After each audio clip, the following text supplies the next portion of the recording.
5 trades that I would like to see happen today before the 4 p.m. Eastern deadline. Let's start off with number 1, the biggest name on the block, Tony Romo. Where did he go? Really, Peter? I've got him being traded from the Dallas Cowboys to the San Francisco 49ers for 2 second-round picks. Romo's got another year left on the contract. He's not the quarterback anymore. He's not. It's Dak Prescott's team. The Niners, it's not Gabbert, it's not Kaepernick. They might draft a guy, but they're not going to be relevant for a couple of years. Why not bridge the gap with a Tony Romo? Look, to me, the ideal situation for San Francisco is they sign Jimmy Garoppolo this offseason, and that's their next quarterback. But in the meantime, I would love to see this. I know it's not going to happen because the Cowboys are not giving up on Romo when they're on this ride. You need a security, you need insurance. But, man, would that be fun? It would be fun, but I don't know if he would stay healthy on that. I mean, you can't stay healthy with the best offensive line in football, but I just don't know from a football standpoint if he can function that well in Chip Kelly's offense. I got nothing. Can you imagine? Listen, trades boggle my mind. I think it messes with juju. If I draft a guy, even in my fantasy fake, real fake team, I don't trade. I ride or die. I don't trade. Real fake. Real fake. My real fake team. All right, second one's not as glamorous, but it's a guy on San Francisco. They said that there's no wholesale, everyone's like, oh, San Francisco's having a fire sale. There haven't been. Joe Staley hasn't been traded. Other guys haven't been traded. Torrey Smith hasn't been traded.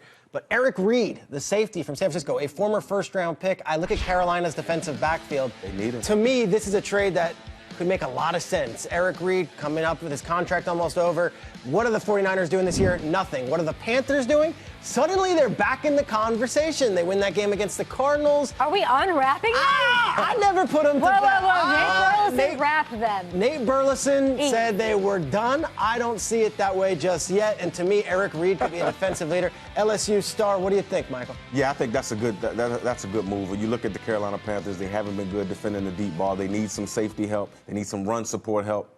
I can see that happening. I can see that happening and working. Now let's go to a big name, a potential future Hall of Fame name. Okay. Joe Thomas has been wasting away in Cleveland for not only this year, but an entire career. Maybe the best left tackle of his generation. He's never been close to the playoffs. I look at the Seattle Seahawks and Tom Cable's offensive line, and I could see a very nice... I think he's worthy of a first-round pick. Yeah. And I think the Seahawks need him desperately to protect Russell Wilson. I love that fake is capitalized, so anybody at a coffee shop is like, Joe Thomas? To me, I think give Joe Thomas a chance. He's been a great teammate. I know Hugh Jackson said he's not being traded, but if you get offered a first-round pick, you might have to listen. What do you think? I think you would have to listen. The problem is I'm not sure if Seattle would offer a first round. I think that price may be too high for them.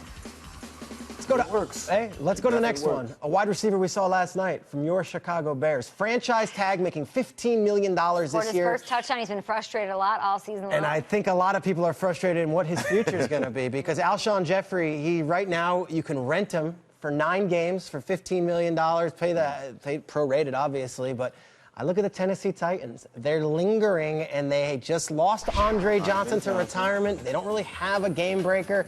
They're still in that AFC South mix. Alshon Jeffery's an SEC guy out of South Carolina. Ryan Pace, John Robinson, 2 young GMs.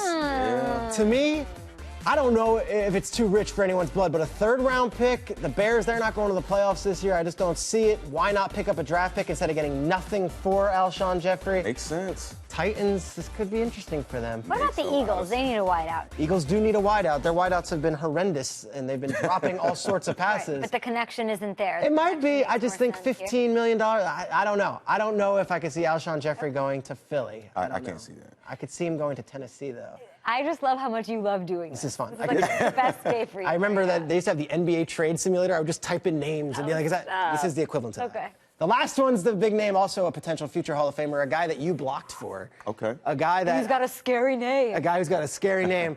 But I look at Frank Gore, and I look at that Indianapolis Colts team, and I don't know if they're built for the future right now. And I look at the Green Bay Packers, and they're built for right now, and there is a gaping hole at running back. To me, that should happen. And they just said, see ya, to Niall Davis. They just cut Niall Davis. Which is weird. We don't know what Don Jackson is. We don't know what Ty Montgomery's up to. So when I look at this one, I know that might not be a high enough pick for the Colts to give him up, but he is making so much money. Frank Gore makes a lot of dough, and it's for 2 more years. He's already 31 years old. To picture Frank Gore in a Packers uniform would be awesome. It's hard. I would think it would be awesome. Yeah, but it fits. And there's a Miami connection there. So Alonzo Hightower is there up in Green Bay. He was a former Miami guy. And Elliott Wolf, who's the assistant GM, is a big Miami guy. I would love this. I don't know if Ted Thompson's not one to like spend a lot of money on players in free agency and wheel and deal, but a mid-season replacement, get Frank Gore in the lineup. Yeah, but suddenly we're talking about a running there? game. Turbin and Josh Ferguson and Colts getting $1 for 99 cents, the way I look at it. I mean, this is a guy who's making a ton of money for them, and what are you getting out of Frank Gore right now if you're the Colts? Not as much as what the Packers can value. To me, the issue in Indy is not the back, it's the offensive line. Yeah. Yes.